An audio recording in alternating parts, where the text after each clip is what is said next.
It doesn't really protect Janna, who does really struggle in many lanes. You kind of have to ban every engaged support to get a safe Janna lane. So perhaps just leaving it for a last pick support counter pick, which is what they did in the past. Still a possibility for MVP, as we spoke about that Braum, and predictably going to be taken earlier in the draft for Totoro, who's already played it 12 times this season. Yeah, and that bottom lane is going to be snapped up, leaving their solo lanes potentially as you don't want... He's tempting fate. It's not what you want to do. We've seen these Teemo lock-ins happen, but that is going to be the Tristana Braum for the bottom lane of BBQ. Once again, pretty high pressure and a lot of pushing power to come out of these guys, and draw a bead will help Tristana create a bit more distance against the Xayah in the late game. And it might mean that Max can grab the Janna here because they know exactly what the bottom lane is going to be, but Taric is another option. Tarik's still available.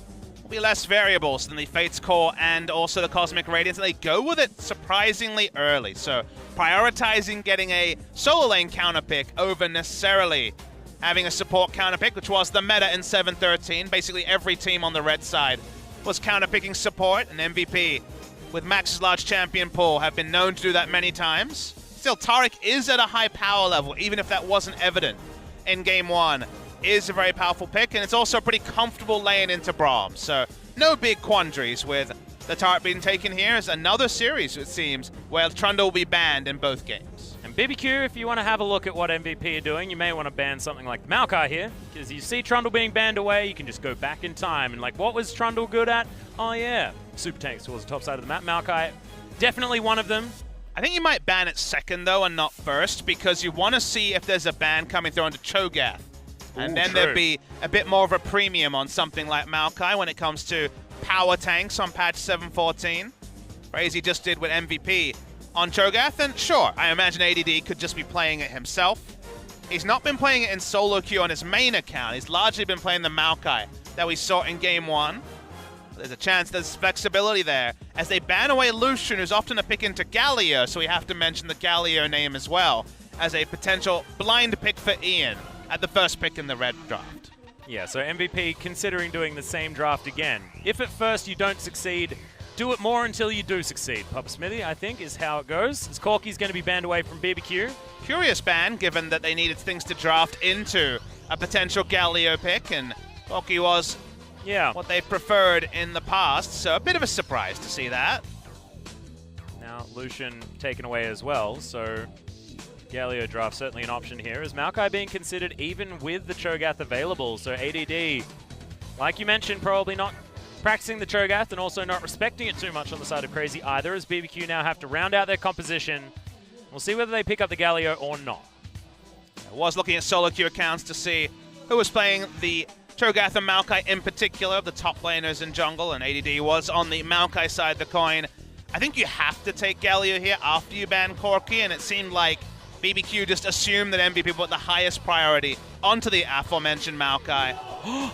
We could see this. We have never seen a single pick in LCK. Oh, we're not going to see it this time. The Alawi has never been picked in LCK history. I love Alawi, man. So does Pulse. So does watching this Pulse. somewhere, smiling. The OTP of Alawi. But this was the predictable one, as Cho'Gath going to be taken for Crazy up towards the top side of the map. Going to have exactly the same matchup once again. And now what does Ian do? Does he just pick Syndra? I don't know. Into Galio, it's not a happy lane matchup, and you think about it's just targets. The fact that it's Ian, right? Who are you ulting, though? You got Braum there to put up a shield if it tries to be the Tristana. Yeah, it just sounds like a really bad idea. However, it has been something he's done in the past anyway. Orianna into Galio is actually not a fantastic matchup either, because he has the dash, and in general her ball positioning is almost impossible. Again, what does a good Orianna ult look against this comp? It's another hard thing to pull off, but he needed some comfort. Ian picked up a first win on the Orianna finally in recent history, and because of the Corky ban and not a Galio first rotationed on red side in the second round, there was precious few picks that felt fantastic into the Galio. Cassiopeia was banned as well. So two champions who can answer a Galio were banned, and yet MVP prioritized Maokai over to Galio. I would say that was a drafting mistake, and in the end, a masterstroke by BBQ. And with the double tank solo laners here, I actually really like the Elise from BBQ as well. Gives you a bit more damage as well coming out of this composition. And doesn't pigeonhole you into saying that, well, Tristana is our only source of damage. Let's just hope that she gets ahead. Absolutely. I'm a big fan of BBQ's draft in the context of patch 7.14. No guarantees about the result, but there's a lot more thought and nuance into their draft than MVP, who do have some power picks on patch 7.14. But the reliability of the Taric was a bit of a question mark in Game 1. So even though there is some power here, actually pulling off the team fights will require significant snowball. So all eyes on to Beyond, who is on his comfort Rek'Sai, for making the difference in the early game that he couldn't do in Game 1. Yep. Looking towards Max as well to see whether he can make this Taric work this time. Could potentially be difficult. Now it looks like we're getting MVP versus KT version of MVP so far in game number 1. Have they moved to Samsung Galaxy version of MVP? We'll have to find out as we get onto Summoner's Rift.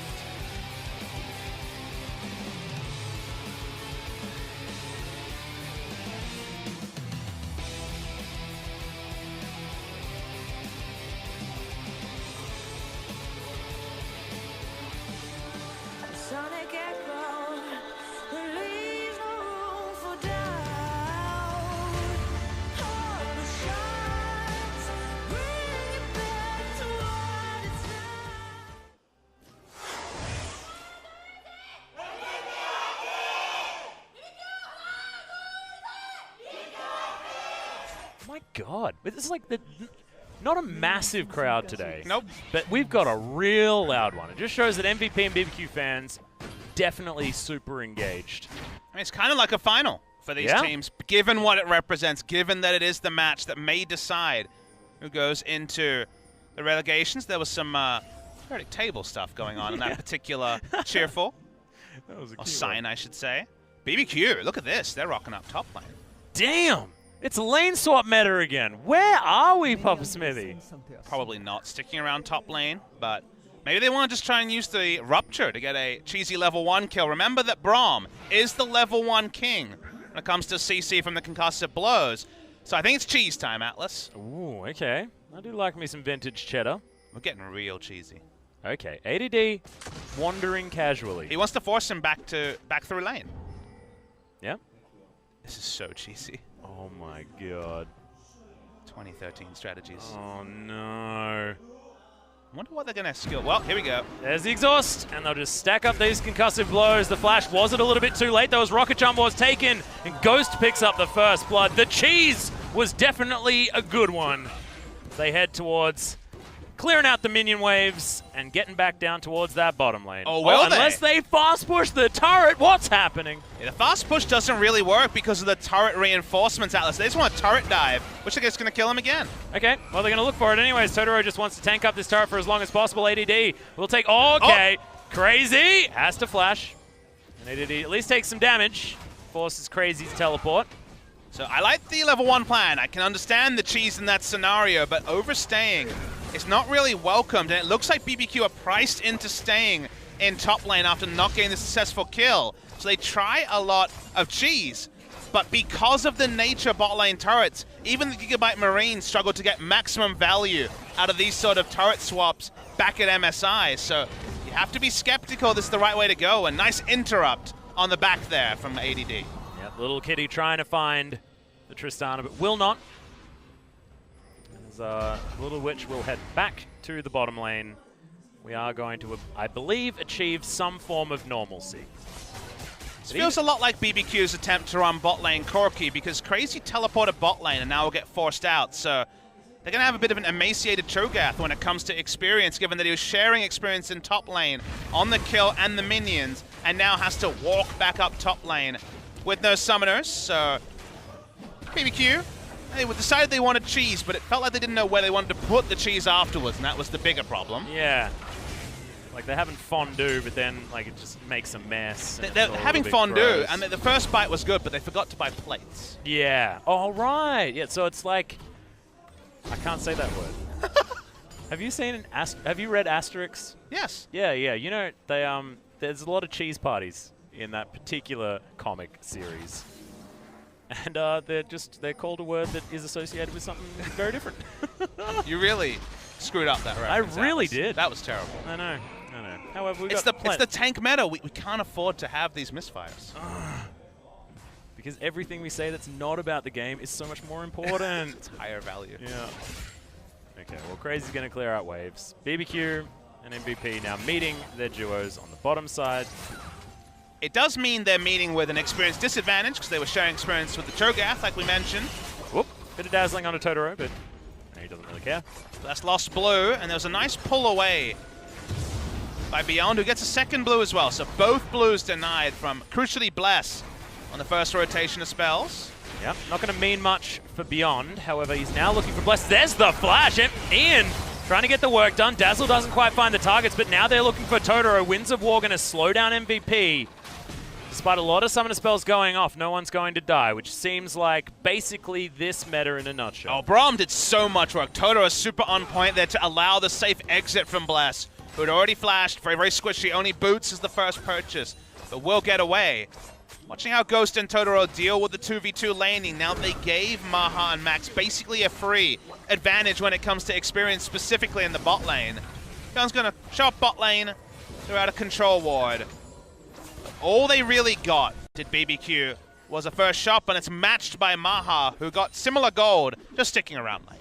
Yeah, he gets himself a longsword in comparison to the dagger, so you're exactly right. Item parity here, to the tune of approximately a difference of 60 gold, so no one really cares about that. Beyond going to drive by the mid lane, attempt, just going to watch him do so. He's actually losing out on some of these trades, but mainly just wave clear, wave clear, wave clear. For everyone, ever. Now Tempt actually going to lose a bit of his health bar. Big thing for Tempt, who just picks up the hero's entrance, is combining with Bless. The draft was largely coordinated to get Bless on his best performing champion recently, the Elise, and the strong invades, and the hero's entrance as an extra global pressure. Means that BBQ have a big advantage if they want to play in the red side jungle. I like the combination of heroic entrance as well as the repel at the same time, because it means that Bless can guarantee that the Galio will get there when it's a 2 versus 1 situation, potentially. Invests his flash, instantly cleansed by Ian. Not sure if full communication was there. It's okay, big trade bot lane. Yeah, Maha takes a lot of damage. Decent heals coming out from Max, but Maha still not necessarily winning this one. Trades back nicely in the end, but no more mana remaining for the Xayah. There's a full rotation, but there's more healing available to Max than in previous times. Bless doesn't have the damage to kill Beyond. Yep.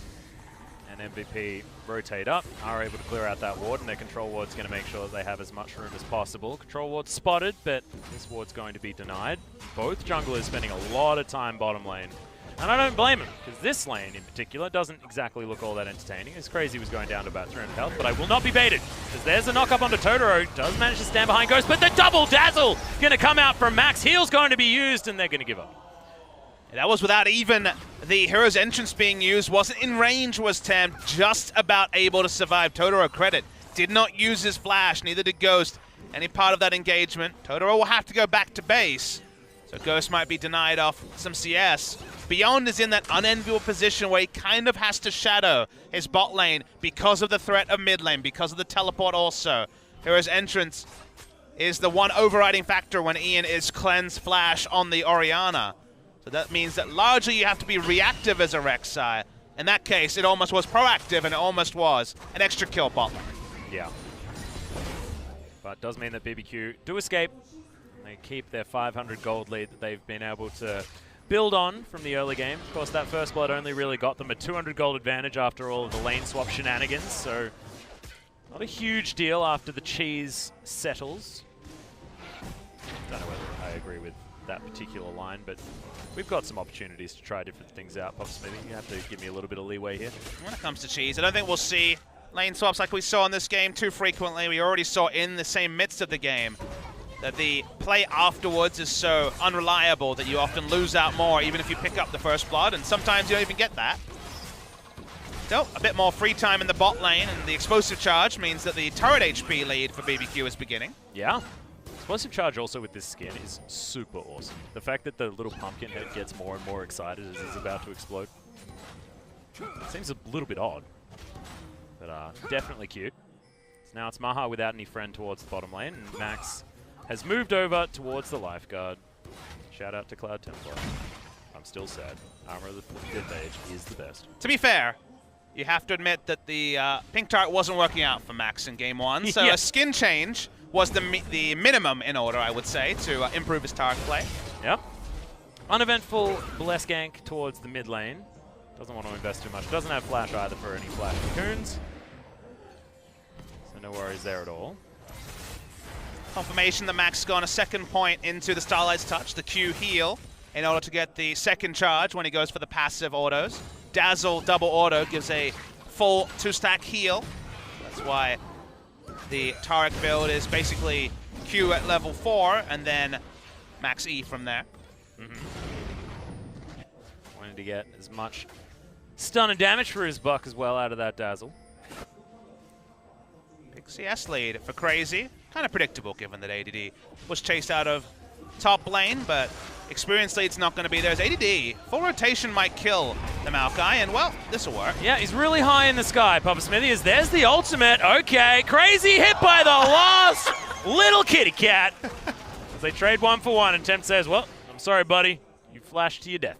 I like BBQ didn't link up as cleanly on that as could be. The knockback from the Maokai Q was actually pretty relevant in keeping him alive, and then comically the slow-moving ultimate actually secured the kill, and in the same time, Bless not doing a great job holding mid lane in the face of Ian, level 9 Orianna, and significant turret HP lead for MVP in the mid lane could mean a repeat visit and also a first brick in the mid lane in the not-so-distant future.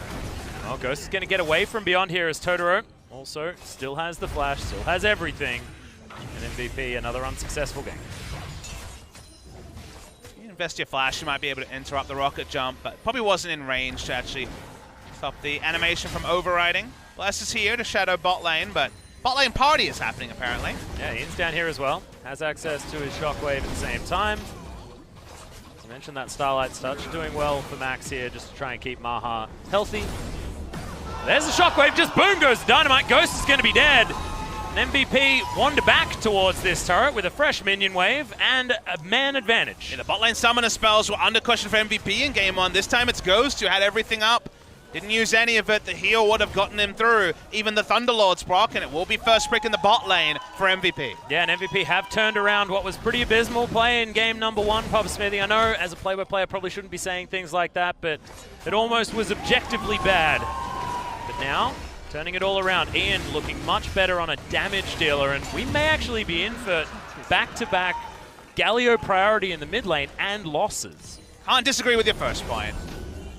In that MVP were objectively bad in game 1, but looking objectively better in game 2. It kind of only had to go up in regards to that. That's true. He looked that bad. Pick up the turret in bot lane, get the Ocean Drake, which with these big health pools, somehow a glass half full on the Ocean Drake. What have you done to us? I know. Patch 7.14. Everything I know has been turned around. Eddie D gonna take his kitties back home. Oh, leads one. Took a bit of percentage HP damage onto the Cho'Gath at some point. And yeah, they will actually lane swap themselves MVP. Usually the Tristana comp is 9 times out of 10 in a matchup like this, the team to leave lane first and start to assault side lane turrets, but they will be able to kill this bot lane turret pretty expediently. Yeah, very, very quickly as, oh, look at how excited that little pumpkin was.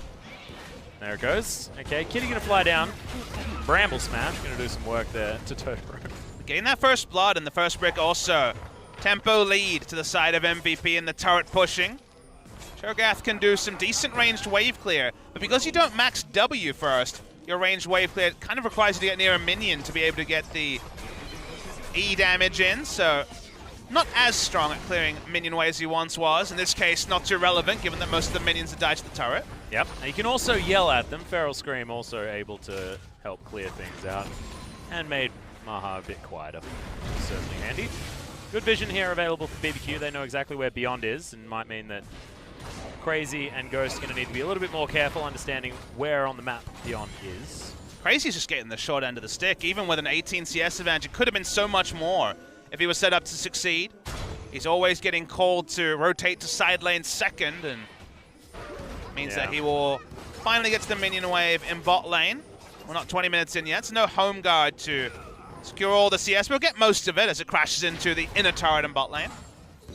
This must feel like good news, though, for BBQ, being able to trade 1 for 1 that turret in the bottom lane, able to defend their top lane outer as well. So evening things out and not getting first brick necessarily, but catching up to about a touchable gold disadvantage. Yeah, it's one of those things where the proactive move stopped it from being the inevitability of BBQ picking up first brick. So the first brick gold and the Drake are their bonus objectives, because trading evenly, they would have accepted as, okay, cleanse used. Yeah, Maha does have to get himself out of the way. Got to mention the fact that we've got cleanse and heal getting taken by MVP as well. The second time we've seen this sort of from the Janna, this time we're seeing it from the Taric.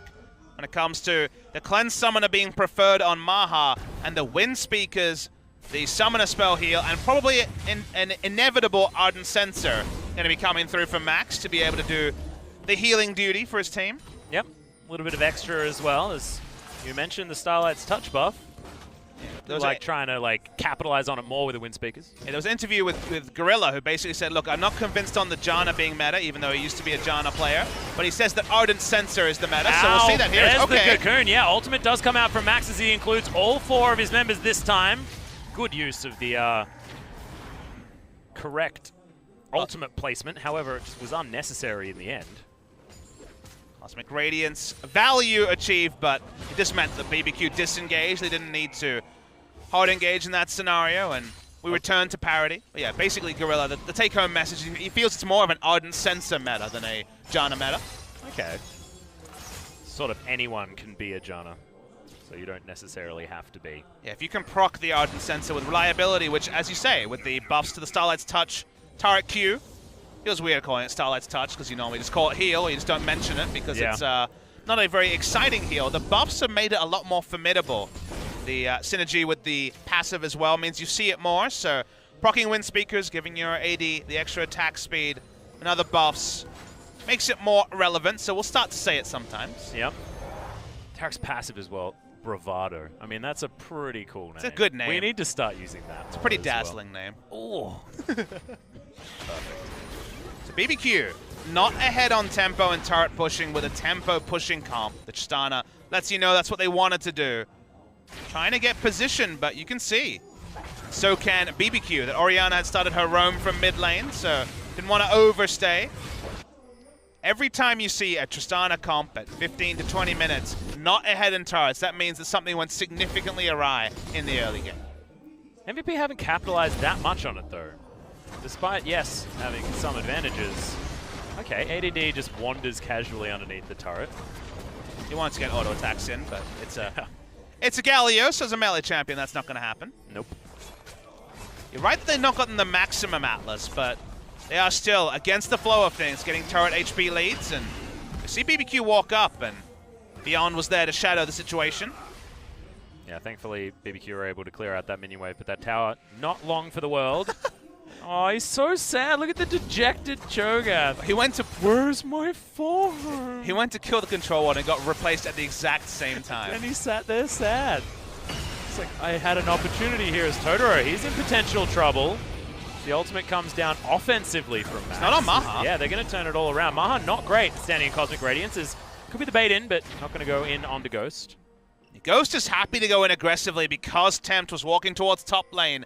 The hero's entrance would have meant that Tristana wasn't popped on the re-engage. BBQ trying to take advantage of Orianna being immobile in the mid lane, but for now, not able to make the cross-map plays. Yeah, Orianna not too worried either, has all the summoner spells back up again, so in should theoretically be fine. Okay, clearing out of vision, and we're just going to get back to normalcy. 2-2 is a kill score, and 300 gold is still the lead for MVP. But it's another one of those games, and we talk about this quite frequently in a Kalista meta. You know, you think of yesterday's Kalista comp, you think of the Kalista comp in game 1 from MVP, where you need to be 5,000 gold ahead at 20 minutes to win with a comp, and you look at the draft from BBQ, it's set up to win early, so BBQ being behind about 100 gold right now, even in gold, still represents MVP winning because they're doing better than expected, earlier than expected. So still a really sound early game for MVP. They wish it was bigger, but in general, MVP have done their job early and stopped BBQ when they're strongest from growing a big gold lead. Yeah, now we've got some item spikes coming in as well. Ian's walking back to lane with that Void Staff already done, and buying it second makes some sense in this particular meta, because getting through tankiness is your option. I'd actually really respect Leandri's Torment as item number 2 as well. Like, let's throw all of our eggs into the Shred Tanks basket. Won't have to tell Crown that twice. I'm sure he will be on Leandri's duty, even more so than normal. How can you be more so than 100%? You build a second Leandri's Torment, of course. Yeah. Duh. Sorry, Pop Smithy, I just didn't know. Totoro gonna head home, and that will spell the end of this turret. If he does actually leave, his ADD, nice dodge on the Winter's Bite. They can't kill him. Well, they're gonna certainly try as ADD turns it all around onto Bless. Punches him back with the Bramble Smash. Not too many friends making their way up. The tempt was there. It was a Spirit Visage Merc Treads Maokai. He was not dying ever. But come on, it's my job to get excited about people potentially dying. And he could have, like, if he had have just not pressed any buttons and waited there for an hour, he would have died. How about you don't get excited about people potentially dying, and I don't get excited about KT? I can't stop you from getting excited about KT, Pop Smithy. There are some things that I do not have control of. Typical OGN analyst. Yeah. Excited about KT Rolster. That's a trap that I'm happy to fall into as well, don't you worry. Okay, MVB setting themselves up now in the mid lane. Attempting to try and get this one down if they can, but it seems like the stall from BBQ is working. Stall does allow MVB to pile on items. Soon to be 2, I believe, from Maho. Has been sitting on the double daggers for a long time. So Orianna 3 items, Xayah 3 items. Sure, we're skeptical of how much work Orianna can do, but that was in a game where BBQ was ahead as they drafted. We still will get 6-item Orianna at some point, and while she might not be exploding people, she's still going to be relevant. Yeah, it does do consistent damage as well. I mean, this is where we need to start talking about command attack and the fact that you can use that over and over again. The Clockwork Wind-Up for Ian. Consistent damage from Orianna was a reason why she was picked in metas like this as well, as Temp does manage to taunt up Ian, but he still has his cleanse. Bless is being engaged on the bottom side, so everything going to peter out. Again, remember, this is double cleanse on the AD carry and the mid laner. Those are respecting the Galio and specifically the Elise as well.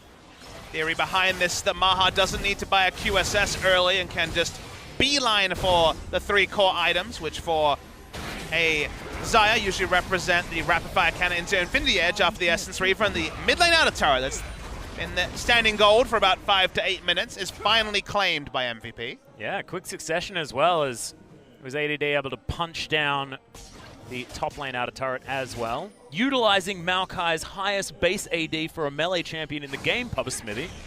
Oh, your Season 3 facts. Oh, it's a fun one. Okay, Ian clearing out his blue buff. But this is the time when we can talk about fun facts like that, Papa Smithy. Do you have any other fun facts? I don't know. Sejuani's boar's name is Bristle. The Bramble Pit is the red buff pit. The Brambleback? Bramble Pit. Oh, the Bramble Pit. Oh, that's what the actual place is called. Yeah. You remember when he was called the Crimson Brambleback? I do. That was the best time. You remember when he had Cinderlings hanging out with him? Are we really going through the history of the red buff? Yeah, I liked it. It's Game of Thrones-esque without spoiling Game of Thrones, so Twitch chat's a little bit less triggered. Everyone just tensed. Everyone just tensed for a second there, Papa Smithy. You can't put it into our brains as well. I mean, you can't even facetiously talk about Game of Thrones spoilers because people will just get tilted. Yep. Which is exactly what we're doing. Not great. Gargoyle Stoneplate. Understandably picked up here by Tempt. I like it. Class Fantasy, well, certainly in there. I like it a lot. Vision being cleared out. MVP and BBQ currently doing approximately 0 to one another. 2,000 gold is the lead for MVP, though. It's just happily moving themselves towards this late game. The lead only has been reflected in the gold, though, and the fact that we mentioned they've stalled BBQ's advance, because MVP haven't really been placing the vision down that would cement their early game supremacy. They haven't been able to put down a control ward line we can really talk about. Just a single control ward just now placed, and now finally a second, so MVP a little bit late, cottoning on to the fact that they should be able to control the Baron buff area pretty extensively. Interestingly, Maha has once again gone for the Renan's Hurricane instead of the Rapid Fire Cannon. We actually saw this against Samsung in their Game 1 victory. I liked it in that composition just because they were using a lot of get behind the Maha strategy, so him doing AoE damage is actually a very good thing with a lot of members diving on him as the priority target. Don't know whether it necessarily works out as well in this composition, but I mean, I guess the trade out is, you know, a slight difference in the top lane with Maokai instead of Jarvan, and you've got Beyond on the Rek'Sai instead of the Gragas, but the flavor's still there with Max on the Taric instead of the Jarvan. One of the reasons why I don't mind it is that we've seen a lot of isolation comps, a Jarvan top, like you were mentioning, where Jarvan jumps in, and you're not really going to, as a Xayah, be able to put Hurricane bolts into other people because you're kind of separated from the fight. Whereas with a Hurricane, these fights are going to go for a long time. Hurricane scales better with your items than it used to before. Yeah. And thus, it's one of those games where the threat onto Maha in a fight is actually pretty limited. Sure, there's going to be the first round where she might need to flash away from a hero's entrance or a rupture, but as the fight goes on, it is largely going to be sentry turret AD carry play. You can just pile on the damage. So for a max damage build, certainly you would prefer, with how long the fights are going to go, the rapid fire cannon. The other reason you go for the Hurricane, which he's gone for, and also rapid fire cannon, which is usually preferred, is for hitting turrets. And when you walk up to hit a turret, you are under a lot of threat against this comp from the rupture. So maybe just not feeling like turret killing is something that Maha's going to do reliably, but team fight will be able to put out a lot of damage, and thus goes the rapid fire cannon. Yeah, and also rapid fire cannon gives you safety from getting exploded by high damage members of the opposition team. There's like one of them on BBQ's side, and yes, CC is something that you have to get out of the way of, but Cleanse is there for that. I like your reasoning, and I like the rapid fire cannon instead anyway. And that's just, you know, at the end of the day, as an analyst, you kind of have to piece together the scenario and make an educated guess. It could just be that Maha, you know, spent the last week in solo queue using Hurricane and liked the way it felt and can judge. Maybe he just likes rapidly firing a cannon. Sure, it's literally can be as trivial as, well, it felt good in that 3-game victory I went on, so why not rapid fire cannon? Similar gold value, similar damage output to a single target. But in this game, with how long the fights are, and the fact that, apart from that particular moment, he should be very safe to auto. I am a fan of the rapid fire cannon. Yeah. Okay, yeah, he's going to get ruptured, and BBQ actually create a beeline for this mid-outer turret. First wants to make a proactive play, and now Totoro tanking up the turret, but has the shield. Dazzle gets flashed on, and they're actually looking for Ghost, who gets himself out of the way. Tempt with the heroic entrance comes in as here come the Roots moving forward. MVP trying to jump onto Tempt here, who will successfully get CC, does still have the flash, and he's lasting so long. Winds of War come in, and this is exactly the... Take this moment and describe the patch, because that was it. But the tank battle, because of the Taric ultimate, the HP lead on the Smite and also the mid lane tank is heavily won by MVP Atlas, and that means because they DPS down the front line, they can bait Baron very easily. Well, Totoro is going to get his control ward in there. Beyond not able to find the knock-up as Rupture does land. Crazy. MVP game 1 now looking for it. Game number 2 as well, as he's actually 50 CS in the lead after getting shafted super hard in the early game. And it's going to be BBQ with the inside track. So in the end, able to outsmart MVP with the rotational play. BBQ need a control ward advantage, forcing a face check, and they can beat the MVP comp. But that particular team fight, you saw why Taric is so strong against low damage comps, because basically it means that your tanks will out-damage the enemy tanks, even your AD carry, will invariably do some damage to the enemy front line. And then, by the time the Cosmic Radiance goes down, you have such a big health advantage on your front line that the enemy front line has to flash away, has to move defensively. The enemy carry, who might have 5 items by then, can't do damage because they're not safe to, and then you win the fight. So Cosmic Radiance here is largely about keeping the front line healthy, much more than keeping the Orianna or the Xayah healthy. Yeah.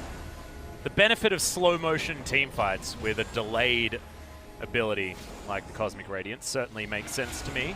If Galio has 20% health, he doesn't do anything. He can't go in, he can't initiate, he can't zone. Speaking of zones... Yeah, speaking of going in, it's going to be Ian focused on there for a moment, but the Gargoyle Stone Plate, will it be enough? As Crazy's actually going to flash his way out. Cosmic Radiance once again onto 5, but doesn't really do too much as BBQ sort of held on to everything. Three-man Shockwave in the back line as Ghost flashes himself out, and Ian's able to pick up the kill onto Bless. Now we've got the ultimate coming out from Beyond, who just dives on the little AD carry. Nothing Ghost could do, and the double kill now in there for Ian. MVP really want to bring us to a game number 3. And with 3 kills, one of them being the jungler, they should be able to head to this Baron. A really smart play from MVP, who are playing these fights intelligently. It didn't look like a big Cosmic Radiance, but let them walk up and let them choose targets. They take down the Baron, and Ian won that fight, getting a double shockwave on 2 of the Squishy members, Bless and Ghost. They take them down, they take down the Baron, and that might be the one move in this game that will define it.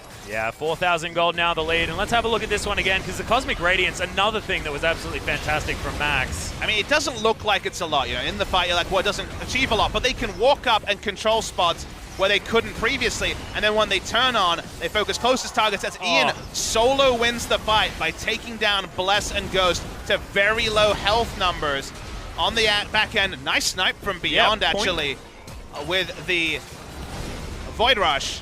Able to take him out, and the fight won by MVP, the Baron taken by MVP.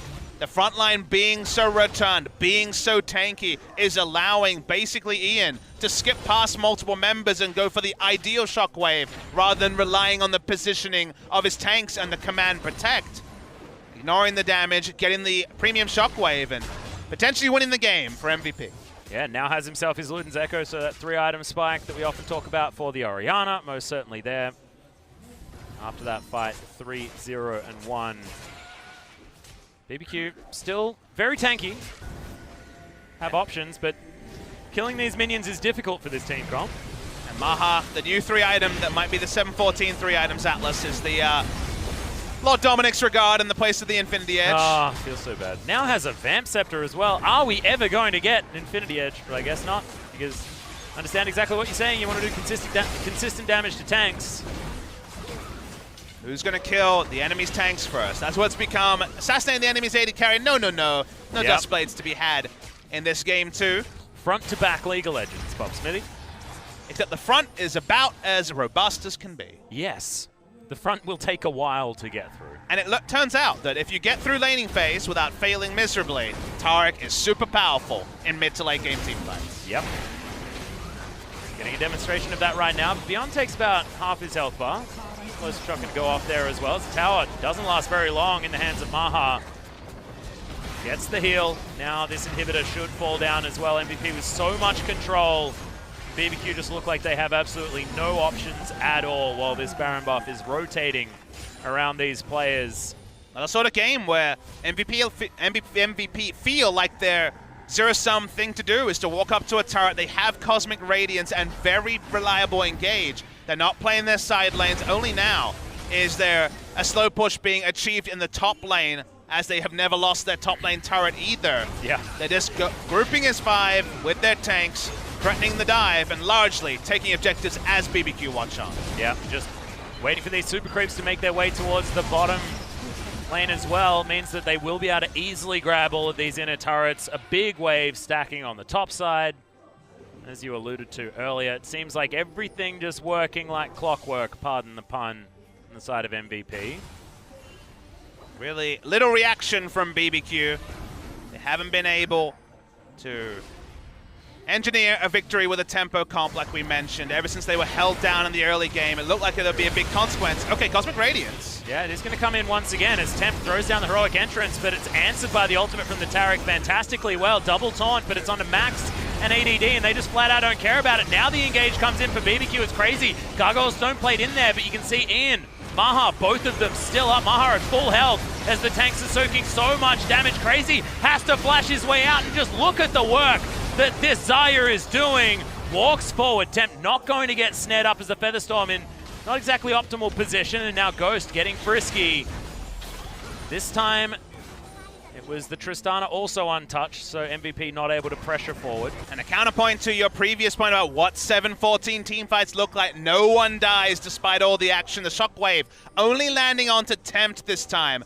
So much is on Ian, actually finding access to Ghost, and Ghost was playing very safely in the backline.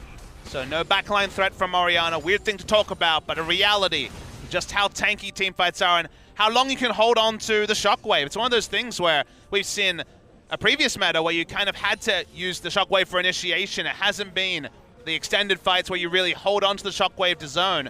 But we're almost back to that meta with the return to the tanks. What's old is new again when it comes to working out how League of Legends fights go. Nobody dies and the game is still going to be in the balance here in Game 2.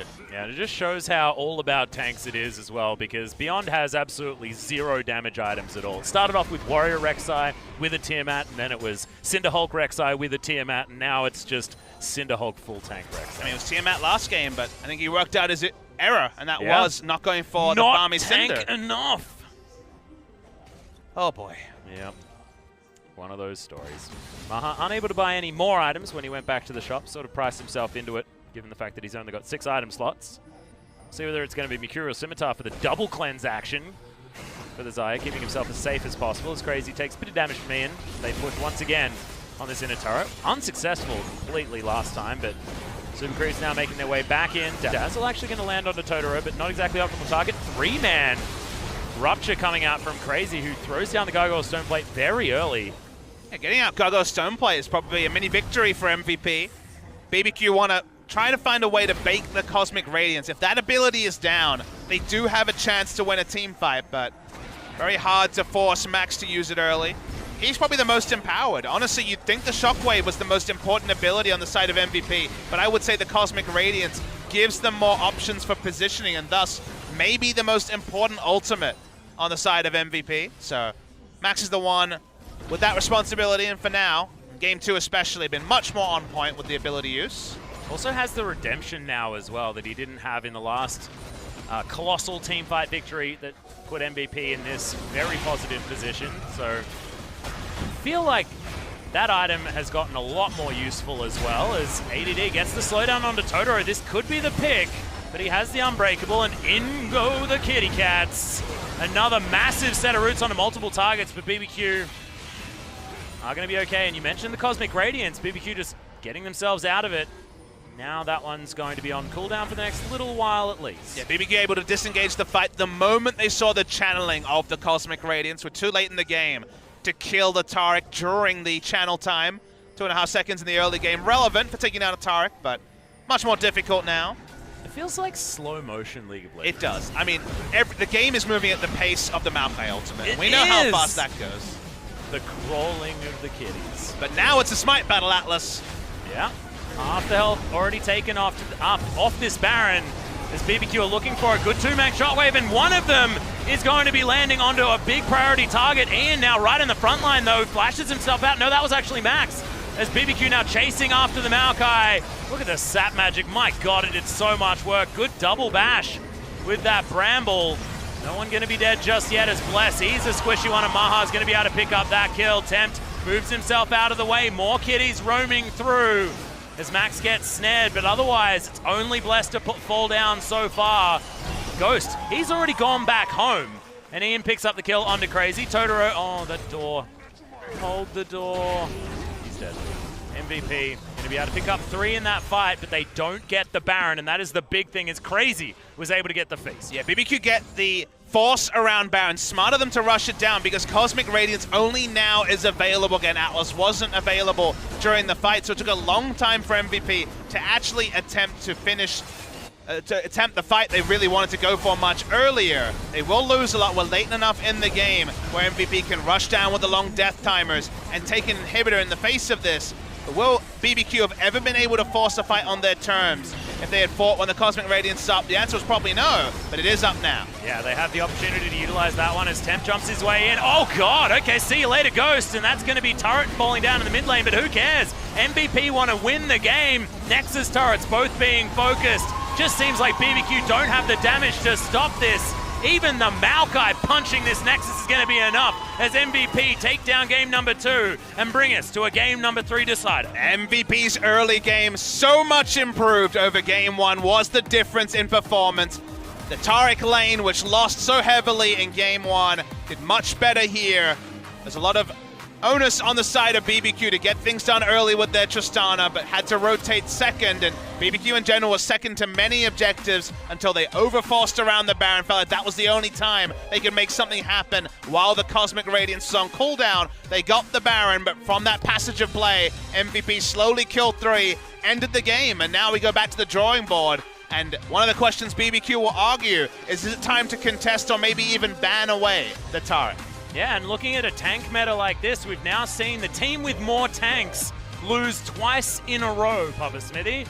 We mentioned it earlier on, but Galio losing 2 games in a row is another thing that might deter teams from heading straight towards the Galio compositions as much as this patch moves forward, because we liked BBQ's comp because they had the Elise for a little bit of extra damage, things like that, but in the end, it just wasn't quite enough, and having the consistent damage of the Orianna from that mid lane really helped the MVP comp finish off these targets, and Ian, he had a breakout performance. Yeah, it was really good stuff on the Orianna. A little bit less threat in team fights now. Able to walk up and hold onto the shockwave. The one shockwave around Baron was a highlight. Oh yeah, absolutely huge. And I say breakout performance, he played a heck of a lot of Orianna, but certainly hasn't been a pivotal linchpin for his team that we've been able to observe. A summer season breakout, because of course, been around for a while of course, now. Of course. We're just about to close this one up, and all in line, on the line. Remember, both teams at 3 match wins, both teams desperate to make